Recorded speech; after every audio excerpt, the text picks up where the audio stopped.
We can now complete the assembly of the robot. I've started that by adding some screws and nuts to hold that arm in place, and those are 832 by 1/2 inch, and again I created sub-assemblies of those by demolding them. I'm going to place the claw assembly, and that's in motion.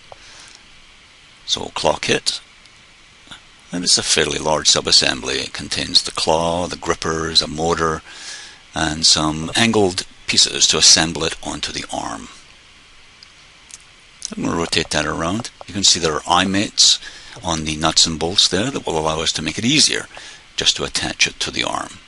So let's get that into a reasonable position, and then we'll finish off the assembly of the claw kit to the arm.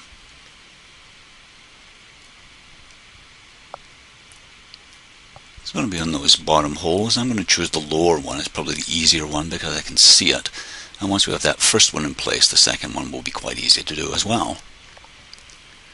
So grab the eye mate, Alt, release, and it snaps into place. Might be a little easier if I move this away, so I'm going to go to the Move tool, just drag that away, and then repeat that workflow. Grab the eye mate, hold on the Alt key, release the Alt key, and once it pumps into place, just release that, and that's good. So the claw kit is now attached to the arm. And if we grab onto the claw, there it is, we can see that's moving. Now the claw will also move as well, but you'd have to make that flexible.